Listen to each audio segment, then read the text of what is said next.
cerita lagi tentang PTI, pengantar teknik industri. Ngapain di teknik industri?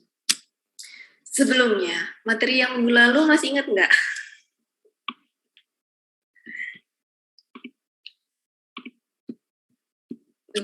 Yang metode itu.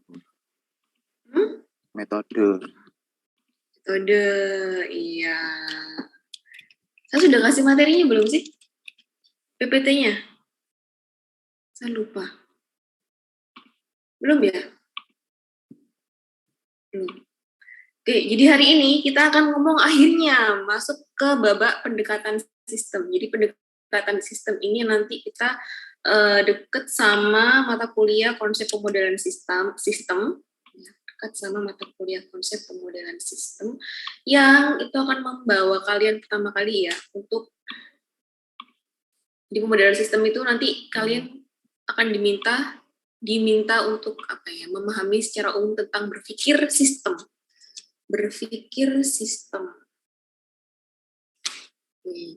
Nah, saya harus masukin handphone saya dulu, kalau enggak nanti saya cek terus.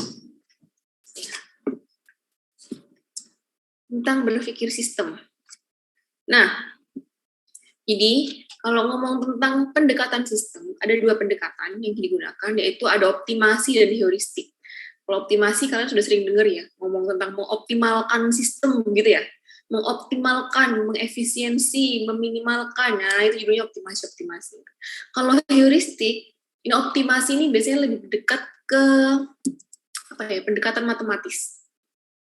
Jadi kalau kalian ya pakai all personal research belum pernah kenalan juga ya sepertinya. Jadi intinya pendekatan matematis yang matematik banget gitu. Sementara heuristik ini lebih ke logical flow, cara berpikir manusia, alur berpikir manusia, berpikir sistematis. Jadi tidak harus dinotasikan dalam bentuk matematika. Tapi tetap biasanya kalau kita mau mengefisiensikan atau memodelkan sistem, bukan efisiensikan ya, mau memodelkan sistem, akhirnya kita butuh proses kuantifikasi. Merubah data, merubah informasi kualitatif menjadi kuantitatif. Sehingga pada akhirnya kita tetap pakai angka juga di heuristik. Cuma biasanya modelnya lebih, kalau untuk teman-teman yang mungkin kurang menyukai matematika, dia itu lebih ramah intinya seperti itu dibandingkan yang optimasi. Tergantung sih, tapi tergantung heuristiknya. Ada juga heuristik yang kejam banget gitu, yang wow gitu.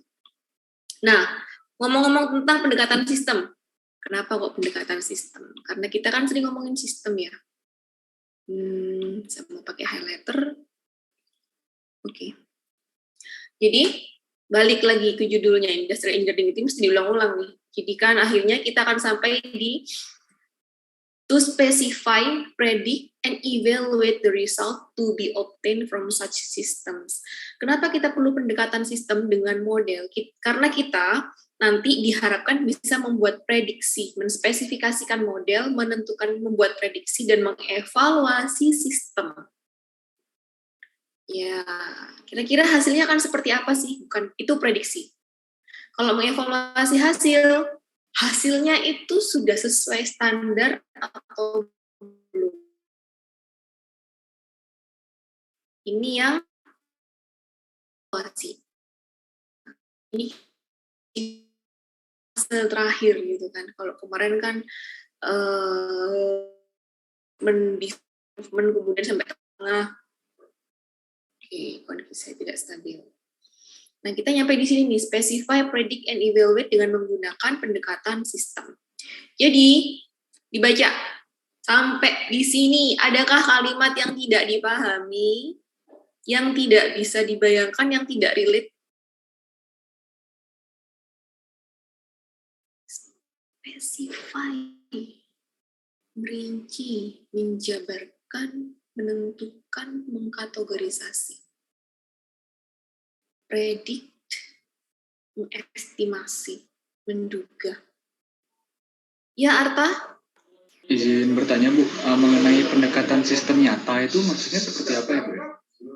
Pendekatan sistem nyata? Oh ini, melalui pendekatan sistem nyata. Teknik industri mempelajari sistem melalui pendekatan sistem nyata atau dengan melalui modelnya.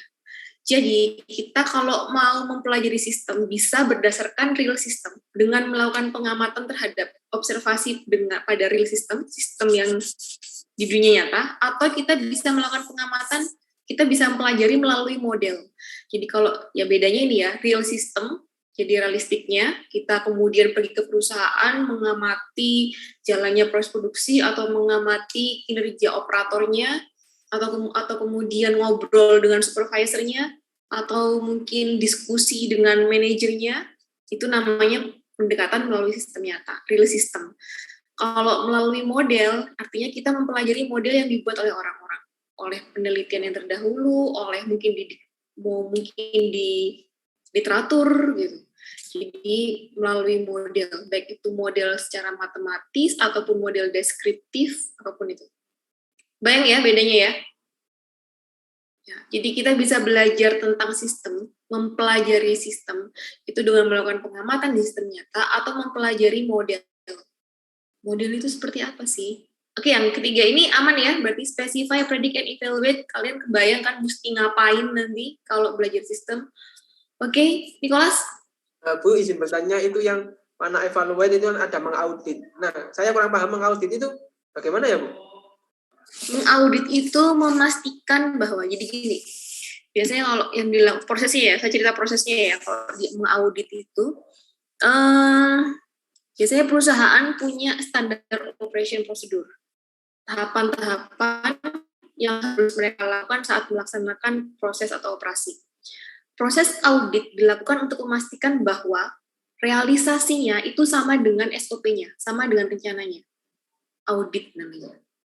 Ya, entah itu prosesnya dengan melalui audit dokumen, artinya kalau kita melakukan proses ada dokumennya kan, ada dokumentasinya. Nah, itu dicocokkan dengan SOP-nya, bisa dicocokkan dengan standarnya. Itu namanya audit. Jadi output prosesnya bukan dengan prosedurnya, dengan aturannya. Biasanya sih kalau audit lebih ke arah aturannya, gitu, atau standar operation prosedurnya. Gitu Nicholas. Bayang ya? Oke. Ya Bu, kebayang Bu. Terima kasih Bu. Sama. Nah ini dia pendekatan sistem. Kita bisa mendekati sistem, mempelajari sistem melalui real system atau sistem nyata, atau synthetic system. Synthetic system, model nyebutnya. Kalau real system kita bisa melakukan observasi, untuk mempelajarinya kita bisa melakukan observasi, kemudian membuat sensus, survei gitu ya. Kalau mengamati synthetic system atau model sistem, kita bisa membuat model analog atau membuat model simbolik. Macam-macam sebenarnya. Simbolik model ini kemudian ada yang dalam bentuk mathematical model, ada dalam bentuk schematic model. Ya, kalau skema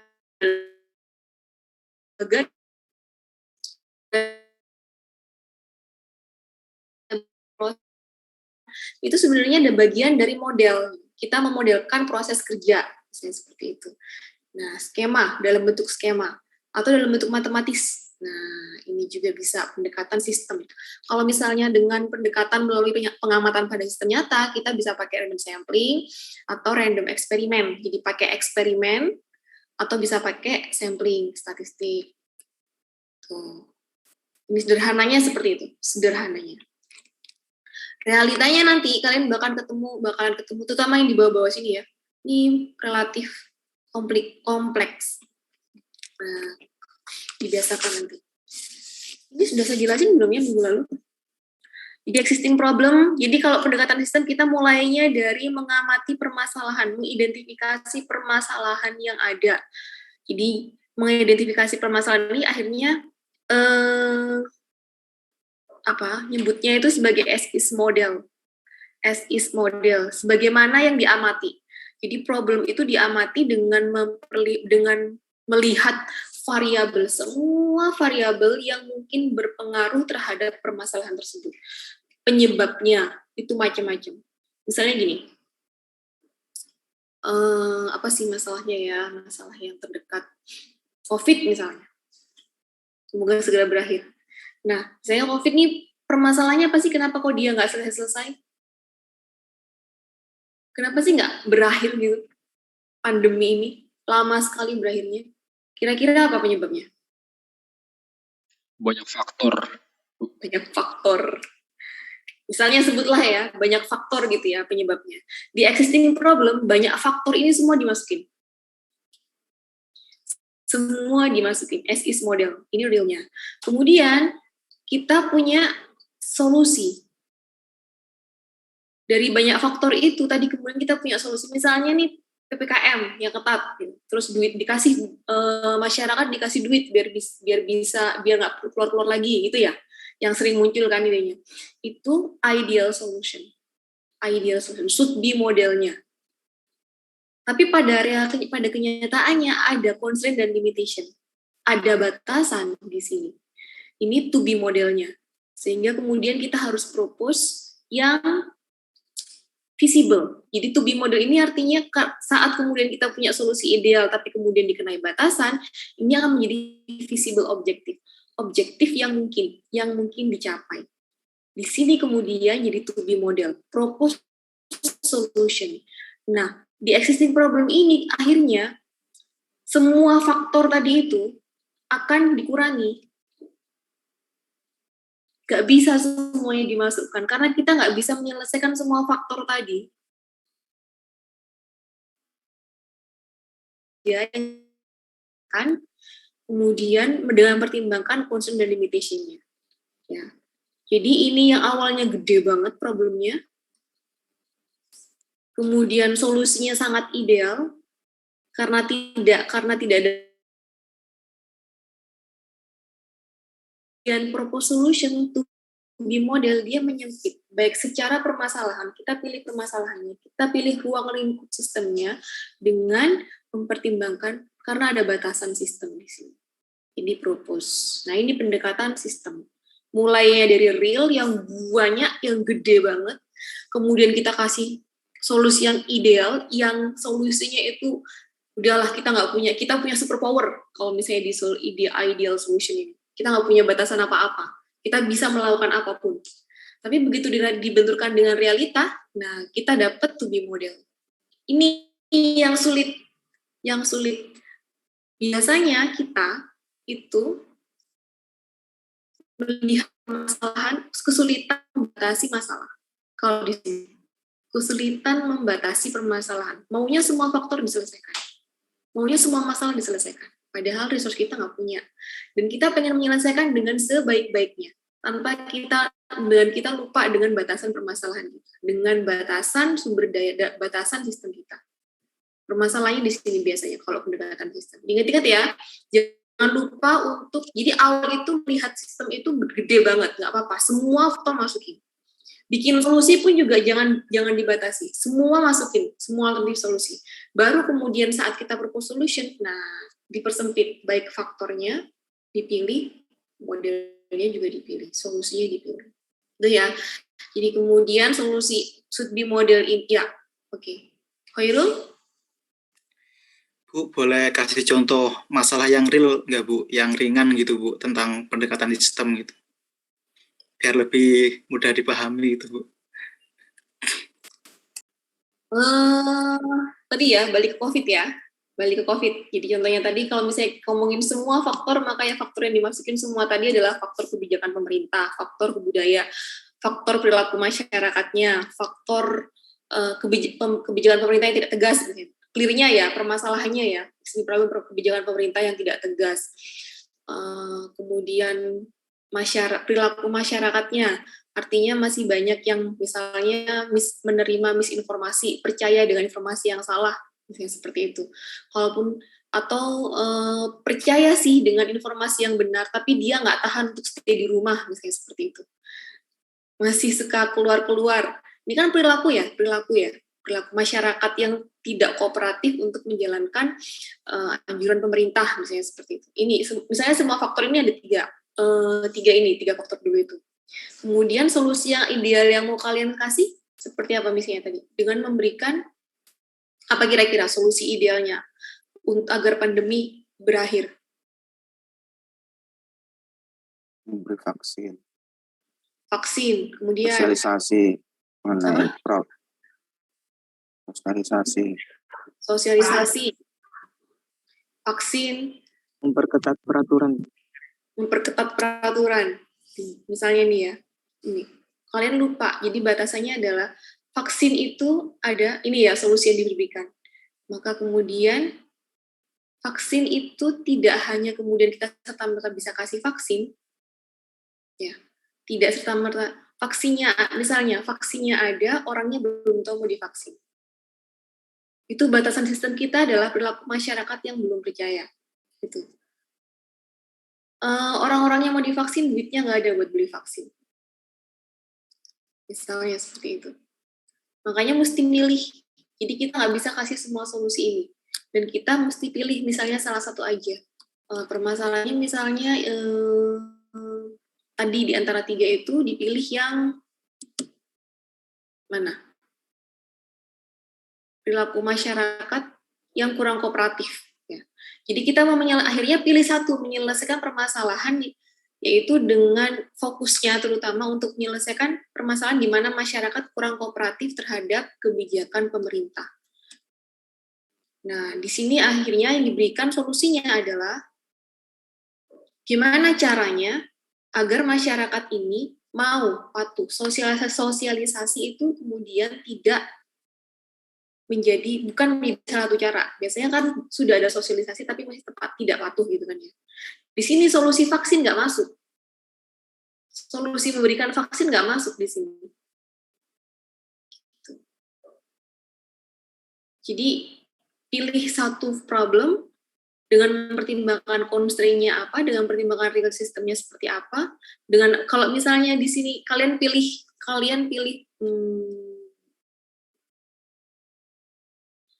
kalian memilih yang tadi permasalahan yang perilaku masyarakat sebagai permasalahan utama dari pandemi yang tidak berakhir ini, maka di sini diasumsikan bahwa ada asumsi akhirnya di sini muncul bahwa penyelesaian yang lain, permasalahan yang lain itu dianggap tidak ada. Artinya solusi kalian akan berhasil kalau permasalahan lain tidak eksis. Sistemnya jadi kecil. Memang tidak menyelesaikan masalah secara besar gitu kan, tapi kita paling tidak di dunia nyata itu berkontribusi sedikit, gitu kan. Nah, jadi ini kemudian asumsinya solusi kalian akan berhasil, to be model purpose solusinya di sini, visible objectives-nya adalah solusi kalian akan berhasil jika permasalahan yang lain tidak eksis, tidak ada, atau dinyatakan tidak dipertimbangkan dalam penelitian ini. Maka kemudian ya tadi, kalaupun banyak faktor, dipilih faktornya, kemudian solusinya disesuaikan dengan constraint dan faktor tadi, permasalahannya. Dan memberikan solusi itu juga boleh kasih alternatif.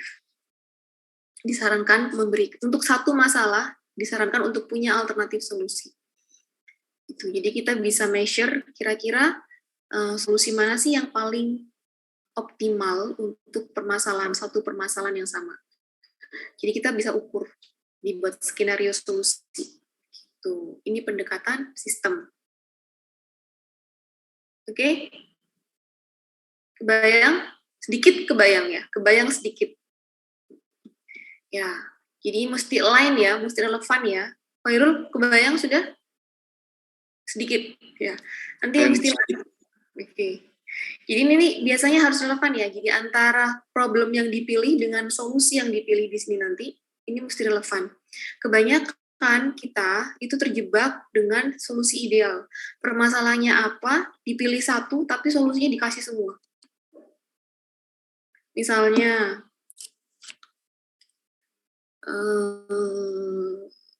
kemarin saya yang paling dekat. Supplier seringkali terlambat mengirimkan barang ke perusahaan. Kebayang ya itu ya. Oke. Objek penelitiannya bukan di supplier, di perusahaannya. Solusi yang diberikan itu diberikan kepada supplier dan perusahaan. Suppliernya harus mengikuti program pelatihan, suppliernya harus mengikuti sebentar.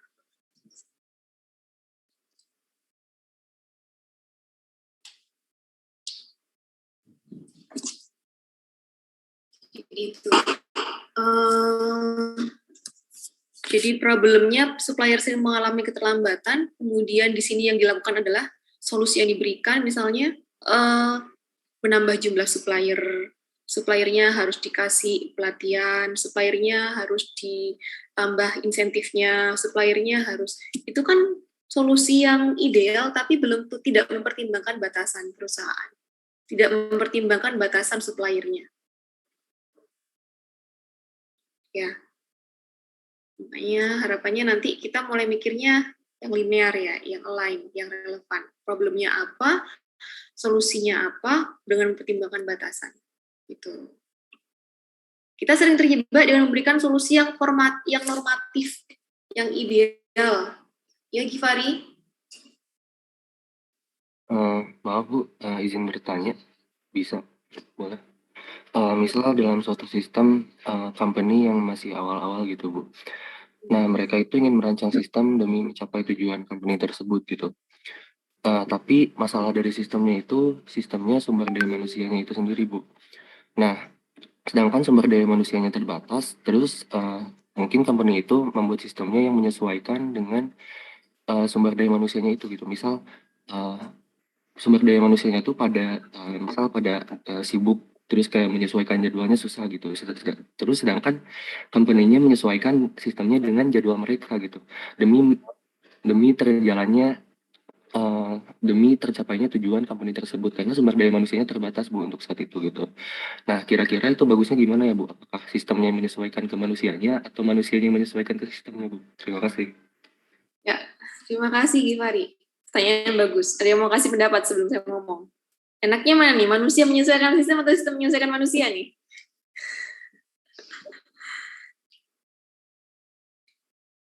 Yang mana enaknya? Ya, Nicholas. Ya, izin berpendapat, Bu.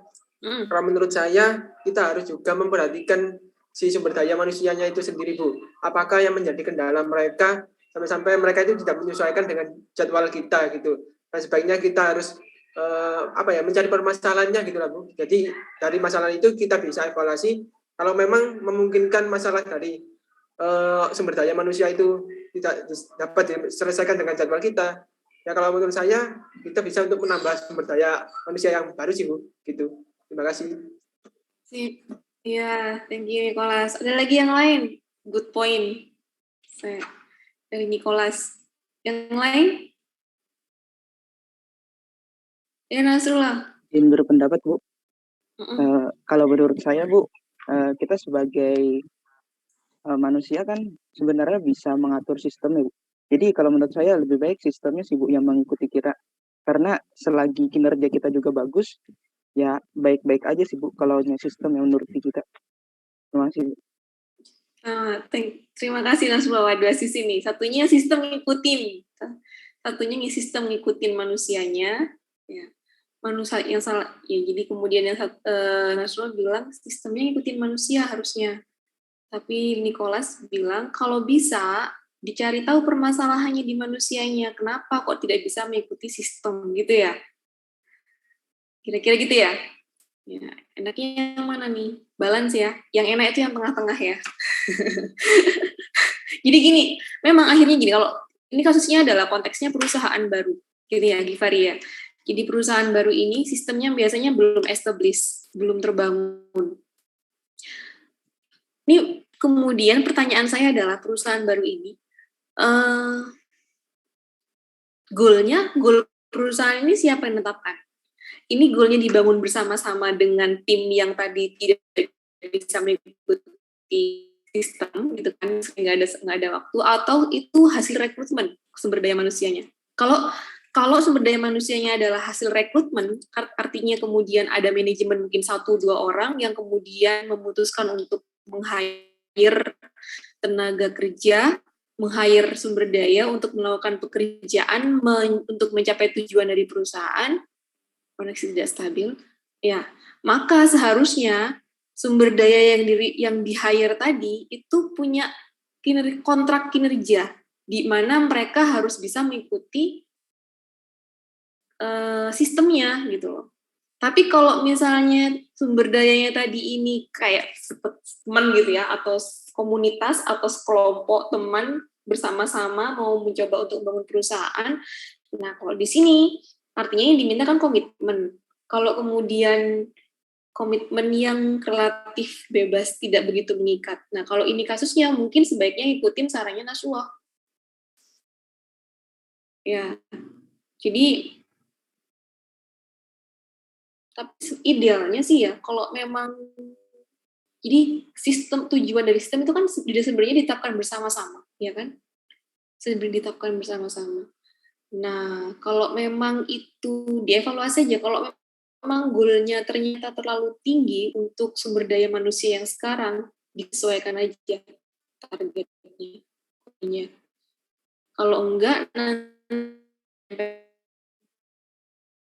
ke targetnya.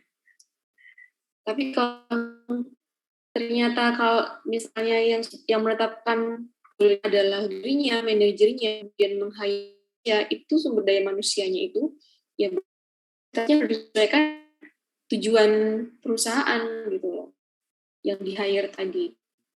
Ya dapat gitu kira-kira. Ifari? Terima kasih Bu atas jawabannya. Cuma maaf Bu, saya ingin bertanya lagi karena tadi kasusnya mungkin Ibu bilang apakah ini kasusnya open recruitment, jadi kayak mungkin sumber daya manusianya kita rangkul, atau mungkin ini suatu bentuk komunitas, jadi oke.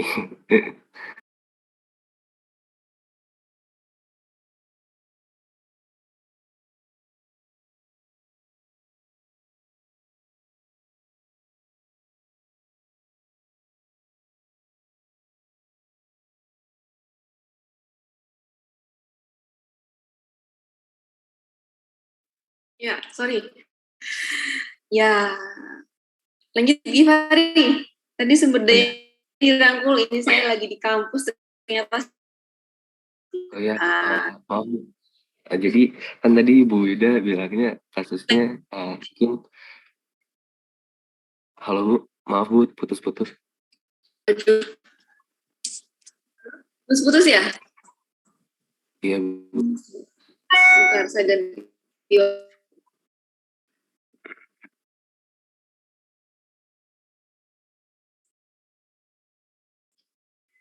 Oke, ya, silakan dicoba lagi. Yuk, lanjut.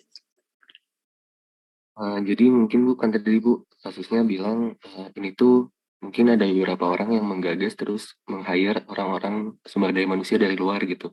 Sehingga mungkin udah ada sistem yang harusnya kontrak kerja yang berjalan gitu di situ gitu. Tapi yang kasus kedua itu bentuknya komunitas, sehingga emang semuanya merancang gitu, dia menyesuaikan dengan sistem yang akan dibuat gitu. Tapi kasusnya gini Bu, itu pertengahan-pertengahan, setengah-setengah gitu. Jadi suatu komunitas, tetapi kan tidak mungkin semuanya tuh maksudnya awam dalam membahas suatu sistem kan. Jadi mungkin masih bingung gitu dalam merancang sistem tuh kayak gimana, apalagi untuk proses jangka panjang. Sehingga pada akhirnya mungkin hanya ada beberapa orang yang merancang sistem tersebut gitu.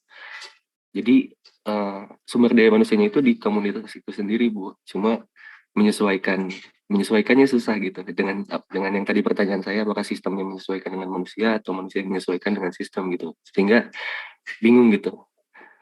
Baiknya bagaimana jika gitu? Oh, bisa pakai caranya Nicholas tadi deh. Kamu coba tanya kesulitannya untuk mengikuti target yang sekarang itu apa sih? Gitu. Atau mereka sebenarnya punya ekspektasi sendiri gitu kan, yang mungkin perlu mungkin tim intinya ini, mungkin think tanknya sistem ini harus ketahui sehingga dan perlu diakomodasi agar semua orang mau berkomitmen di level yang nggak bisa sama sih memang akhirnya ya, di level yang cukup untuk semua orang gitu kan. Coba ditanya kebutuhannya apa, ekspektasinya terhadap sistem seperti apa, dan itu harus dipertimbangkan. Jadi gini, kalau sebenarnya teorinya nih ya, saya juga masih belajar. Kalau kita pengen membuat orang berkomitmen ke kita mesti jelaskan keuntungan dengan berkomitmen itu apa. Kamu bakalan dapat apa dengan berkomitmen ke saya? Itu harus jelas benefitnya. Karena kita nggak tahu mereka expect-nya apa, tanya aja gitu loh. Kamu pengennya ekspektasinya apa sih dengan bergabung di sini? Kira-kira mungkin dengan di tim ini kita bisa bantu untuk memenuhi kebutuhanmu, ekspektasimu. Gitu. Sehingga kemudian mereka punya ya keterikatan gitu kan. Ada benefit yang jelas di situ. Gitu Givari kira-kira. Ya, tanya aja dulu nggak apa-apa. Oke. Baik Bu, terima kasih Bu. Sama-sama. Oke. Belum ada pertanyaan lanjutan ya? Kemudian selanjutnya, nah, jadi sistem. Udah ngomong sistem dari tadi banyak sekali kita nyebut sistem. Kita lihat di sini udah dibaca sendiri ya nanti ya definisinya ya. Akhirnya kan definisinya kita ambil definisi yang sederhana saja. Kesatuan dengan struktur tertentu terdiri dari elemen berinteraksi, kemudian secara simultan dan terpadu mewujudkan tujuan tertentu untuk mendapatkan input dan menghasilkan output pada lingkungan di luar batasan sistem. Ini sistem. Jadi kata kuncinya adalah ada elemen yang berinteraksi untuk mencapai tujuannya masing-masing, tujuan tertentu. Boleh itu tujuan organisasi atau tujuan individunya. Jadi gini ya, kalian tuh sering lupa. Biasanya kita tuh orang-orang sistem tuh sering lupa bahwa ini sistem ini ada elemen-elemen. Artinya minimal ada beberapa individu. Gitu kan. Ada beberapa objek gitu. Ada 2 objek, minimal ada 2 objek atau 2 individu. Nah, setiap individu kalau punya punya otonomi, artinya mereka punya, kalau di dalam elemen sistemnya itu punya kehendak gitu kan. Biasanya mereka tuh punya tujuannya sendiri yang bisa saja berbeda dengan tujuan sistem.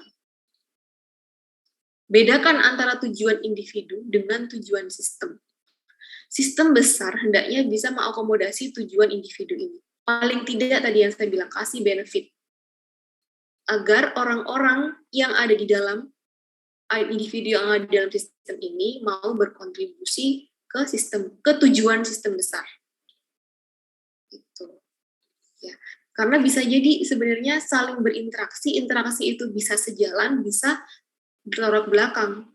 Kalau bertolak belakang kadang malah nggak nyampe-nyampe tujuan sistem gitu kan. Nah, itu yang perlu dipahami. Jadi diperhatikan, diingat-ingat bahwa nanti kalau misalnya kalian bergabung dengan sistem, dipahami bahwa setiap orang punya motifnya sendiri, setiap orang punya tujuannya masing-masing yang mungkin saja berbeda dengan tujuan sistem besar. Gitu. Untuk memanage sistem ya. Kita kemudian kenalan sama sistem, subsistem, dan supersistem. Nanti ini kalau misalnya kalian fokus, kalau misalnya kalian kerjain project, skripsi, penelitian, dan sebagainya, fokusnya itu ke system of interest. Ini, di sini, system of interest.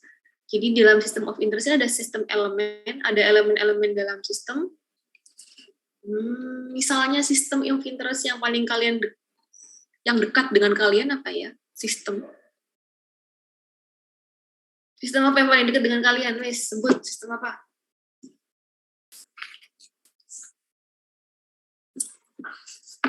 Yang tahu? Gak usah muluk-muluk jauhnya mikirnya. Sistem yang terdekat dengan kalian. Biar gampang identifikasi elemennya. Apa coba? Universitas itu. Apa Dain? Universitas.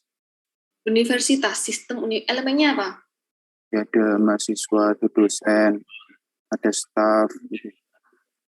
Ada tenaga pengajar, ada tenaga kependidikan, ya ada mahasiswanya dan macam-macam ya. Sistem pernapasan, ya itu juga Bayu masuk. Sistem pencernaan, ya. Keluarga Bu, keluarga bisa nggak Bu? Keluarga juga bisa. Ini kenali sistemnya. Itu sistem of interest ya. Jadi kemudian interest kalian itu di mana? Bisa jadi levelnya universitas, bisa jadi level pencernaan, bisa jadi hanya level pernafasan gitu kan. Tapi bahkan di sistem pernafasan tadi itu ada sistem elemennya. Tahu kan ya? elemen dalam sistem pernafasan? Tahu Bu tapi lupa. Gitu, misalnya. Ya, ini ya. Itu makanya dipahami. Ini namanya system of interest. Levelnya, skalanya bisa besar, bisa mikro, bisa makro. Nggak ada besar kecil ya. Bisa mikro, bisa makro. Mikro itu spesifik, makro itu variasi elemennya lebih besar, lebih banyak. Gitu. Jadi kemudian di system of interest tadi, kalian ini akan menjadi sistem boundary, ruang lingkup sistem kalian. Gitu ya. Di ruang lingkup sistem universitas itu nggak ada paru-paru gitu kan, nggak dipertimbangkan paru-paru itu, walaupun dia bagian dari sistem gitu kan ya, walaupun dia bagian dari sistem, dia tidak dipertimbangkan sebagai elemen sistem gitu. Jadi makanya ini sistem elemennya harus diperjelas tergantung pada ruang lingkup sistemnya, ruang lingkup sistem ya. Ini ngomong tentang sistem universitas, kalian bahkan bisa masukin Pak security-nya gitu loh, ya kan? Security bisa masuk elemen sistem, tapi kemudian apakah itu support pada sistem kalian gitu, yang mau diamati? Kalau memang tidak relevan, tidak langsung berinteraksi dengan tujuan dari sistem yang kalian pertimbangkan, boleh dihilangkan, boleh tidak dimasukkan. Ya, tadi itu makanya ada mengamati sistem nyata, kemudian fokus pada sistem model. Nah, di model tuh nggak harus semuanya dimasukkan, tergantung pada tujuan dari pemodelan itu sendiri. Ya, tergantung dari ruang lingkup sistemnya. Kemudian setelah bisa menetapkan system of interest, ada sistem yang lebih luas lagi, wider system. Nah, kalau misalnya di sistem pernafasan, mungkin akan ketemu sama sistem lingkungan hidup yang ya apa? Atau kalau sistem universitas nanti mungkin ketemunya lagi sama sistem apa yang lebih luas, sistem pendidikan di dunia, sistem pendidikan di Indonesia, more wider sistemnya sistem pendidikan di dunia, misalnya seperti itu, standar internasional. Ada kan sekarang ya standar internasional pendidikan teknik gitu, barangkali kalian lupa, IAB itu standar internasional untuk teknik, standarisasi internasional teknik gitu. Nah, ini more wider system. Nah, itu ada, kita kenal akhirnya ya, ada sistem, subsistem, dan supersystem. Jadi sistem ini sistem of interest-nya apa, subsystem ini adalah elemen dalam sistem, atau kemudian supersystemnya sistem yang lebih besar. Nah, ini beberapa terminologi dalam sistem. Ada elemen, ya Bayu? Bu, izin bertanya Bu, nama saya Bayu. Untuk misalnya nih kita mau membuat sebuah sistem gitu ya Bu. Nah kan tadi ada 3 tuh, yang interest, terus yang tengah, sama yang paling besar. Nah itu kira-kira yang pertama kali untuk membangun sistem tuh kita mempertimbangkan yang mana Bu? Yang interest apa dari luar dulu Bu? Yang pertama kali harus kamu pertimbangkan adalah system of interest. Kamu harus buat ruang lingkup sistemmu. Tentukan ruang lingkup sistem. Sistem universitas, kamu tidak harus memasukkan pohon di dalam universitas. Kamu tidak harus memasukkan Pak Security di dalam universitas. Kamu tidak harus memasukkan ibu kantin di dalam sistem universitas, ya kan? Bahwa kemudian kamu mengamati sistem of, menentukan bahwa sistemmu adalah universitas, sistem of interest-nya universitas, tetap kamu harus menetapkan ruang lingkupnya sesuai dengan tujuan dari pemodelan atau tujuan sistem yang mau kamu pelajari. Ya, baru kemudian boleh mencari tahu. Jadi kan setelah menentukan system of interest, menentukan elemen sistem atau subsistemnya. Setelah menetapkan system of interest, tentukan elemen sistemnya atau subsistemnya. Itu sekaligus menentukan ruang lingkup sistemmu. Baru kemudian setelah kamu amati perilakunya sistemnya, ternyata misalnya faktor kesuksesan dari pencapaian tujuan itu berasal dari sistem yang lebih luas, gitu, misalnya seperti itu. Boleh kamu extend ke wider system tadi. Boleh kamu perluas variabelnya yang berpengaruh pada pencapaian tujuan sistem tadi. Tapi pertama harus ditetapkan dulu ruang lingkup sistemnya, system of interest-nya. Ya, oke. Terima kasih Bu.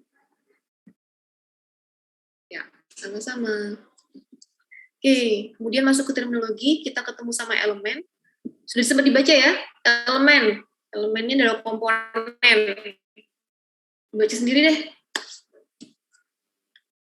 Entitas, ya kan? Bisa dalam bentuk entitas atau subsistem elemen dalam sistem. Elemennya ini bisa dalam bentuk manusia, material, mesin, waktu, energi, pergerakan, atau subsistem. Misalnya sistem produksi, sistem manufaktur. Sistem produksi, subsistemnya ada sistem manufaktur. Ada sistem material handling. Ada sistem packaging, misalnya seperti itu. Ada sistem, macam-macam. Kemudian ada sistem ekonomi. Di dalam sistem ekonomi itu ada sistem industri. Ada sistem agrari, ada sistem perbankan di dalam sistem ekonomi. Jadi, bayang ya, di dalam sistem besar, subsistem juga termasuk dalam elemen sistem. Tidak harus manusia, tidak harus material, tidak harus mesin, tapi bisa subsistem elemen itu. Kemudian atribut. Jadi atribut ini adalah sebutan, sifat, atau karakter. Saya nyebutnya sih paling enak karakter ya, karakter dari elemen di sistem, gitu biasanya. Jadi parameter ini, ya ini adalah, baca coba, atribut intrinsik yang dimiliki oleh entitas dan bernilai tertentu tetap atau konstan. Kebayang nggak nih?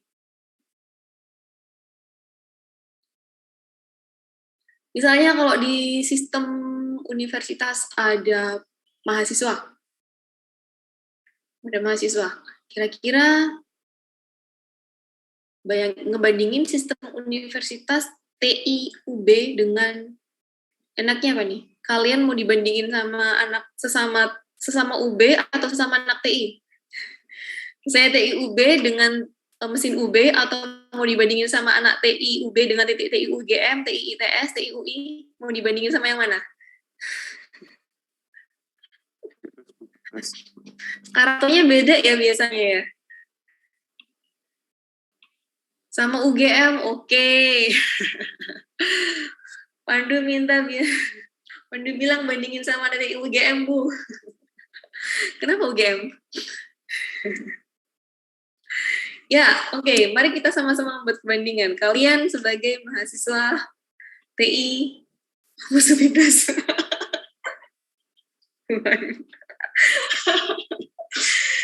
Ada yang masuk timnas sudah lolos timnya.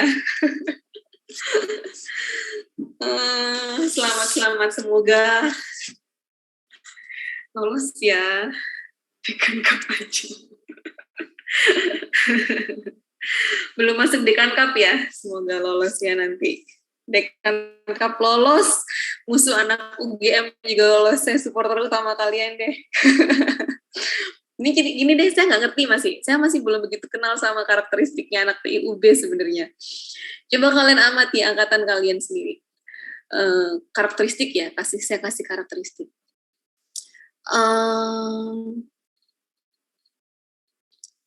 Apa nyebutnya? Proaktif atau pasif? Karakternya?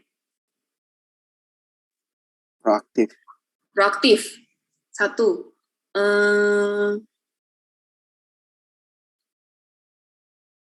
Apa ya? Kok tiba-tiba nge-freeze?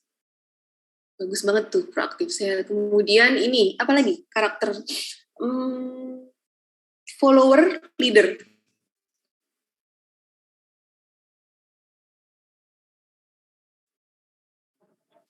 Follower.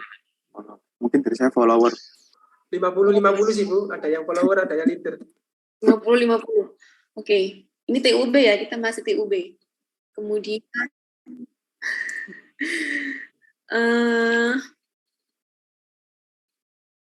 kalian kenal sama ini nggak? Koleris, flekmatis, melankolis, tipe-tipe belum ya? Belum kenalan? Udah, Bu, tapi lupa, Bu. Ya. Kalau di TIUB ini banyak angkatan kalian terutama banyak yang apa ya nyebutnya? Kalau koleris itu biasanya dia suka maju ke depan, terus suka bersuara lantang. Kalau suka menarik perhatian, suka mencari perhatian. Terus kalau melankolis itu pinter, lebih pemikir, lebih suka damai, menghindari konflik. Itu karakter. Kalau plekmatis itu lebih suka di belakang. Kemudian ada juga, tapi bukannya itu tidak perlu ya peran-peran itu. Peran-peran itu semua perlu ada di organisasi. Kebayang kalau misalnya semua leadership, nggak jalan organisasinya. Siapa yang mengeran? Ya. Jadi setiap peran itu penting ada gitu. Cuma saya pengen tahu gini kan, pengen tahu karakteristik secara umum gitu kan. Teman-teman di TUB itu seperti apa? Kemudian kalau di TI UGM itu gimana menurut kalian? Pasif atau tadi apa nyebutnya? Aktif. Kalau TI UGM aktif, proaktif, leadership, follower. Gimana dulu? Nah, itu. Jadi ya, ini kita nggak ngomong tentang karakteristik, tapi ngomong karakteristik secara umum dari yang terlihat dari angkatan. Kalau kemudian ini zaman sekitar 5 tahun yang lalu ya, sempat ada yang membuat perbandingan HRD antara alumni UGM, ITB, UB, ITS. Tapi saya nggak tahu sekarang apakah kemudian karakteristiknya masih sama atau enggak. Kalau karakteristiknya anak UB itu, kalau ITB mereka UI gitu, ITB UI Jawa Barat situ, mereka itu nggak suka disuruh, cenderung arogan, pride-nya tinggi. Nggak cocoknya dengan HRD, mereka itu seperti kutu loncat, gampang nggak keras, lebih gampang nggak kerasan gitu loh. Sulit untuk tinggal di satu perusahaan.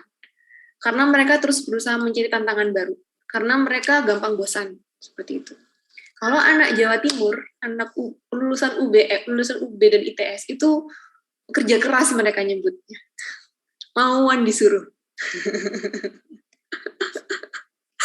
Mau disuruh dan biasanya lebih tahan lama kalau kerja di perusahaan. Gitu. Enaknya kalau aspek menguntungannya untuk korporasi atau perusahaan adalah mereka alumni ini mau tinggal di perusahaan lebih lama daripada teman rekan-rekannya yang dari UTB, dari ITB atau dari UI. Gitu. Itu sekitar 5-10 tahun yang lalu ya, ada pemetaan seperti itu. Saya nggak tahu kalau sekarang. Makanya kemudian teman-teman dari ITB sama UI itu cenderung kalau nggak jadi artis, jadi entrepreneur, jadi pejabat. Yang di depan, sukanya di depan-depan gitu ya. Gitu. Nah, barangkali kemudian teman-teman ini yang baru masuk angkatan 2021 ya, berusaha untuk merubah image. Gini,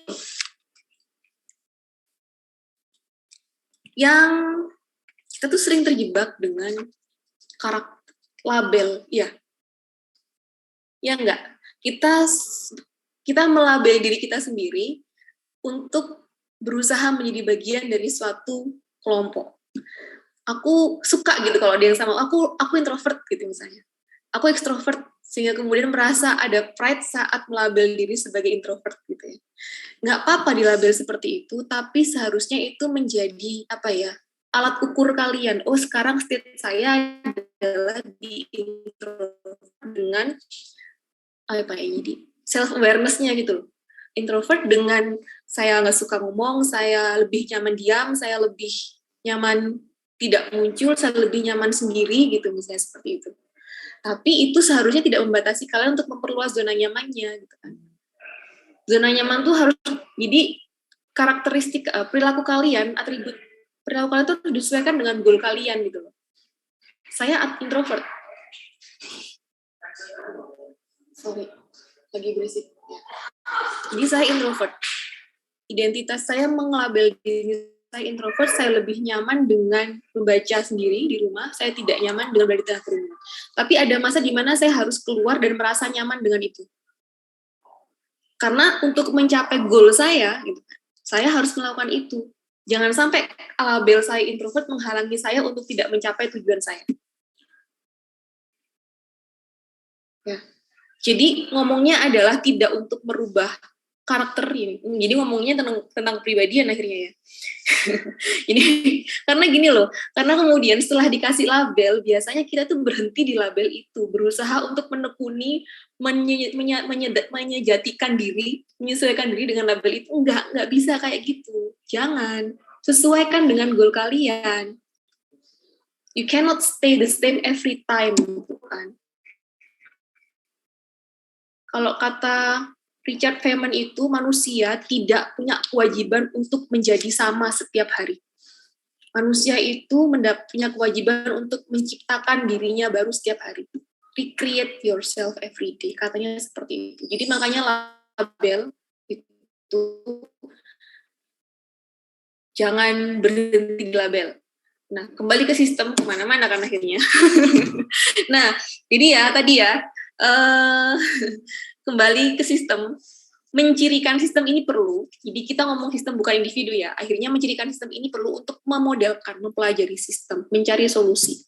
Misalnya sekarang kalau teman-teman B karakteristiknya adalah melankolis plekmatis damai, misalnya seperti itu. Padahal sebenarnya goalnya adalah world class university gitu kan. Nah, karakteristik ini perlu diidentifikasi untuk melihat apakah atribut ini itu yang sekarang mendukung pencapaian tujuan atau belum.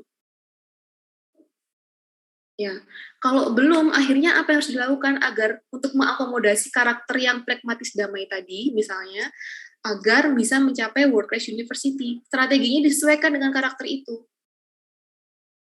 Gitu loh. Ya, jadi nggak berhenti di karakter, terus goalnya terabaikan. Jadi makanya untuk mempelajari model kita perlu mengetahui karakter dari sistem itu sendiri. Gitu. Karakternya apa? Mencari tahu cirinya apa. Kemudian gini ya, itu kira-kira karakter sistem. Jadi juga ada bisa karakternya bisa tetap. Ini kalau misalnya tetap dan konstan ini biasanya material ya.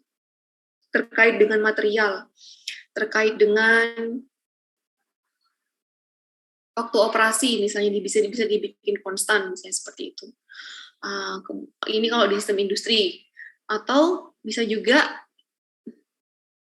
variabel, diidentifikasi variabelnya. Jadi di sistem itu ada parameter, ada variabel.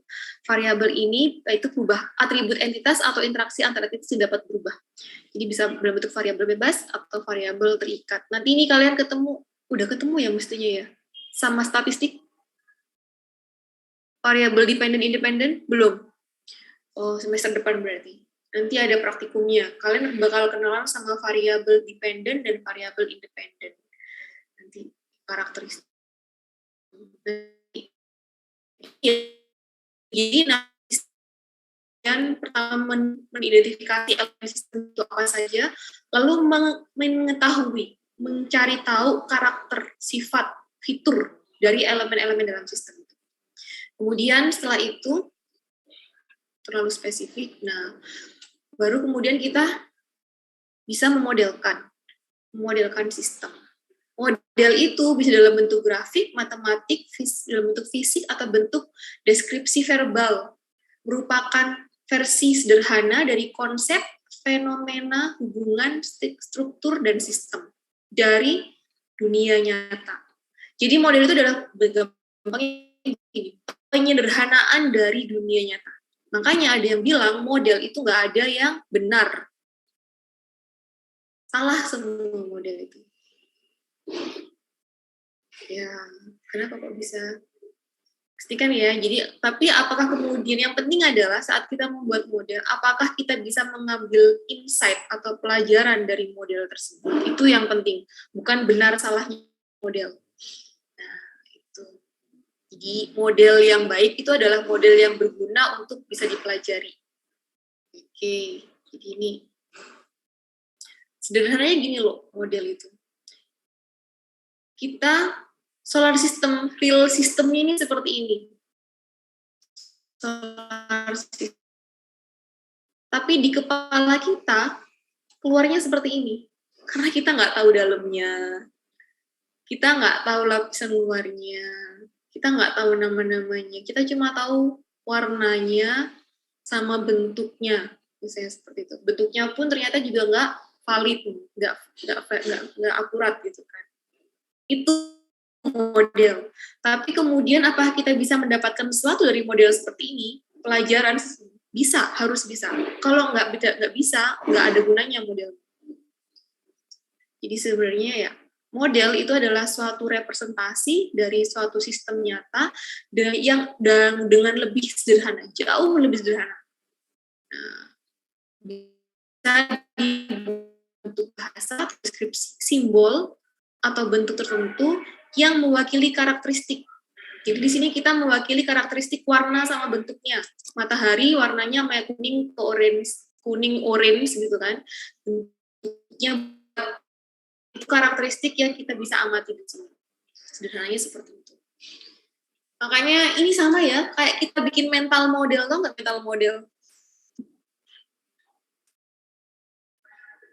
Kalian tuh setiap hari sering bikin mental model, tau nggak? Masa sih nggak nyadar? Image kalian tentang saya seperti apa? Itu mental model kalian. Wida baik, itu mental model kalian. Kalian nggak tahu, kalian baru sistem yang kalian amati lengkap. Baik, ceria, wah. Belum tahu kalau saya lagi mental breakdown ya Bayu katanya. Nah, itu model ya. Jadi, kalian setiap hari itu membuat model di kepala kalian tentang dunia nyata yang seringkali tidak sesuai dengan realnya. Karena keterbatasan pengetahuan kalian. Itu ya, itu model kalian itu salah semua. Yakinilah image yang di kepala kalian itu salah semua. Tapi apakah kemudian image itu bermanfaat untuk kalian atau enggak? Itu yang penting. Ya, itu yang penting. Itu sama kayak model. Nah, kriteria model ini mengandung semua variabel yang penting dan relevan. Jadi, kriteria model yang pertama, dibacalah ini banyak kriteria model ke belakang.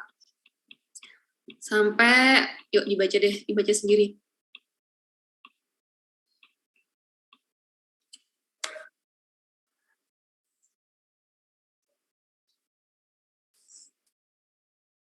Mengandung semua variabel yang relevan.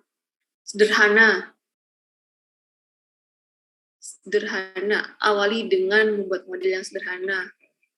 Baca atasnya ya, memudahkan pengertian sistem. Jadi ini makanya harus dibuat ruang lingkup sistemnya harus ditetapkan dulu di awal, biar gampang memodelkannya. Biar mudah orang memahaminya. Kemudian mengembangkan alternatif keputusan yang dapat diambil. Nah, ini apakah model-modelnya bermanfaat atau enggak, dia harus bisa dibuat untuk mengembangkan alternatif keputusan. Kemudian tingkat generasinya tinggi. Nah, ini ngomongnya sudah agak complicated, nanti aja. Mekanisme transparasi, nanti masuk ke konsep modernisme. Kemudian proses pemodelan. Jadi saat pemodelan elaborasi. Jadi yang pertama itu biasanya dimulai dari model yang sangat sederhana. Ya, sederhana. Jadi biasanya image yang kalian buat itu menjudge benar salah itu dari mental model yang sangat sederhana, natural. Tapi kalau misalnya kalian diminta untuk mengerjakan suatu proyek, skripsi dan sebagainya, tergantung sih ya. Anak-anak overthinker itu biasanya bikin modelnya complicated. Ya, anak-anak yang manusia yang pola pikirnya sederhana itu biasanya modelnya mulai dari yang simple gitu kan. Wahai manusia overthinker, mari kita memulai bikin model dari yang sederhana dulu, ya. Mulai masukin satu variabel dulu, kemudian tambahkan lagi satu variabel, dilihat hasilnya, tambahkan lagi baru, kemudian bertahap sampai variabelnya banyak yang masuk, parameternya banyak yang masuk, faktor-faktornya banyak yang dimasukin. Gitu. Ya, jadi overthinking itu sebenarnya perlu untuk mata kuliah pemodelan. Tidak perlu untuk sebelum tidur ya. Tidak perlu, misalnya ya. Ya, jadi nanti ini mulai model itu dikembangkan dari yang sangat sederhana, bertahap dielaborasi, ditambahkan satu-satu faktornya, dievaluasi. Kemudian prinsip selanjutnya saat kita membuat itu proses pengulangan. Jadi kalau misalnya ditambah satu faktor, dievaluasi, kemudian diuji coba hasilnya seperti apa. Oke. Bagus, kalau kurangi atau tambahkan ukurannya, apakah hasilnya lebih baik atau enggak. Oke, sudah baik, oke, tambahkan lagi faktor yang lain. Terus, jadi faktor dengan kombinasi yang berbeda-beda. Jadi nggak bisa dia dilakukan secara linear, berurutan gitu nggak bisa. Nantilah di konsep kemudahan sistem kita akan ketemu prinsipnya seperti apa. Terus kemudian ini ada stakeholder. Stakeholder ini adalah orang-orang yang berkepentingan dengan sistem yang kita amati. Jadi ada sistem owner, sistem user, sistem customer, dan sistem analis. Nanti dibaca lagi. Nah, saat membuat model, pasti ada subjektivitas model. Image kalian tentang saya bisa jadi berbeda dengan image teman-teman saya karena pengalamannya dimiliki berbeda, ya kan? Itulah masuk di situ subjektivitas. Interaksi dengan objek yang sama itu bisa menghasilkan pengalaman yang berbeda, sehingga setiap orang akan punya model yang berbeda-beda untuk satu problem yang sama. Makanya kemudian harapannya karena isi kepala kita beda-beda, disampaikan dengan sederhana agar orang lain itu punya pandangan yang sama dengan kita. Karena pada dasarnya setiap orang biasanya punya model yang berbeda dengan kita. Gitu. Jadi subjektivitas model ini harus benar-benar dipertimbangkan ya. Harus benar-benar dipertimbangkan pada saat pengembangan model. Jadi mesti bisa berempati pada orang lain ini. Bias perspektif, jadi ada bias perspektif stakeholder pada pendekatan sistem. Sistem thinking, berpikir sistem itu bukan masalah benar dan salah atau black and white, tapi shades of gray. Berpikir sistem itu mesti bisa berpikir dengan perspektif. Saya udah pernah bilang belum? Anak TI, kalau mau ngomongin sistem, tolong perspektifnya dikembangkan bukan hanya perspektif saya, tapi perspektif stakeholder saya, perspektif customer saya. Itu semua harus dipertimbangkan. Saya mendesain sistem bukan yang terbaik untuk saya, tapi untuk orang-orang yang akan menggunakan sistem. Orang-orang yang akan mengimplementasikan sistem. Kayak tadi Givari punya goal yang baik, tapi bisa jadi goal baik itu adalah definisi baiknya Givari dan temannya, tapi tidak untuk pekerjanya, karena ternyata yang lain tidak mampu meluangkan waktu untuk goal tersebut. Misalnya seperti itu. Makanya sistem thinking itu mesti bisa main perspektif. Jadi mesti bisa main skenario. Gimana kalau menurut si A? Apakah dia bakal berpikir sama seperti saya? Gimana kalau saya jadi si B? Apakah dia akan punya pandangan yang sama dengan saya? Nggak gampang sih memang, tapi bisa lah. Ini juga ada pendekatan sistem. Nah, sistem ini kemudian tampaknya kecil, tapi ternyata permasalahannya besar, gitu ya. Terus, ini yang sebenarnya terjadi saat kita memodelkan sistem. Kita seakan-akan tahu tentang satu sistem, padahal ternyata kita baru pegang ekornya gajah. Baru yang lain pegang belalainya, yang lain hanya pegang. Jadi kalau ngomongin gajah nih, tiap orang nih punya deskripsi yang berbeda-beda tentang sistem. Jadi gajah itu kurus, panjang. Yang satunya empuk, panjang. Enggak kok, tulang ini keras kok kalau dipegang. Enggak, lembut, kata yang pegang belalai gitu kan ya. Kok bisa sih orang atos banget dan dia nggak kurus tapi dia besar, kata yang pegang kakinya. Ini kita ngomongin satu gajah gitu ya. Nah, ini pendekatan sistem kita mesti bisa pakai makanya perspektif yang berbeda-beda. Resultnya kita bakal ngomongin tentang optimal dan suboptimal. Jadi optimal itu solusi yang terbaik, sementara suboptimal itu adalah local optimum. Solusi yang sudah relatif baik atau acceptable dalam batasan kondisi tertentu. Dianggap baik. Ya udah emang kita mampunya seperti ini sekarang, nggak apa-apa. Kita sebenarnya tahu ada solusi yang terbaik, tapi sekarang baru mampunya local optimum.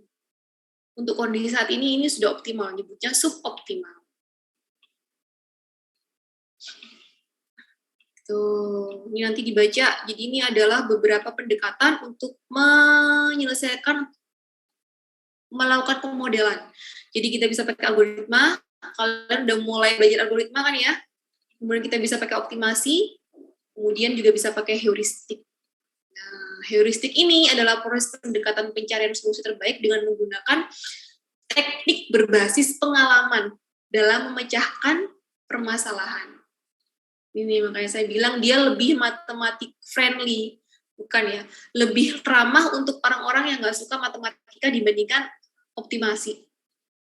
Memodelkan dengan optimasi ini sangat matematis, pakai linear programming, goal programming, integer programming, binary programming. Ini bukan programming coding ya, tapi ini tahu kan ya linear programming, maths banget matematika gitu ya, pendekatan matematis. Oke, ini ada beberapa contoh pendekatan heuristik.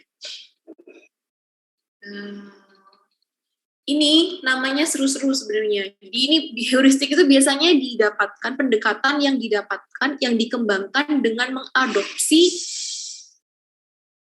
pengalaman pribadi atau pengamatan di alam. Misalnya ini, uncolony optimization, optimasi koloni semut. Jadi dia itu menyelesaikan permasalahan dengan menggunakan perilakunya semut. Menggunakan pendekatan uncolony optimization ini, jadi biasanya dia digunakan untuk mencari searching algoritma. Jadi gimana sih kalau koloni semut ini berusaha untuk menemukan makanannya dan mengumpulkan makanannya kembali ke tempatnya, itu digunakan untuk penyelesaian permasalahan di industri, di informasi, di teknologi informasi, di data analisis, ini uncolony. Bee algorithm juga, particle swarm, ini sebenarnya firefly, cuckoo search, memetic algorithm, tabu search, ini semua adalah optimasi heuristik yang dikembangkan dari pengamatan di alam. Entah itu perilakunya binatang, perilaku genetis, ini random walk, stepping stone, hill climbing, fuzzy logic, ini semua dari pengalaman manusia untuk menyelesaikan permasalahan. Jadi makanya kalau heuristik ini lebih dekat dengan isi kepala kita dibandingkan yang optimasi tadi. Nah, kalian sebenarnya nanti pun juga bisa mengembangkan heuristiknya sendiri. Gitu ya. Kalian punya peluang untuk menemukan pendekatan heuristik sendiri nanti. Sampai sini ada pertanyaan? Permisi, Bu. Iya, Dain. Yang materi minggu kemarin belum dapat di VLM ya, Bu? Oh, belum ya? Oke, kayaknya saya belum pernah upload di materi ya? Baru yang itu, Bu, SCM, Bu. Oh, SCM aja. Oke. Yeah. Bisa upload semua. Ya, ada lagi? Cukup ya? Kalau nggak ada tugas untuk minggu ini, saya cukupkan sampai di sini. Terima kasih atas diskusinya. Menarik sekali. Saya tutup. Assalamualaikum warahmatullahi wabarakatuh. Waalaikumsalam warahmatullahi wabarakatuh. Warahmatullahi wabarakatuh. Terima kasih, Bu. Terima kasih, Bu.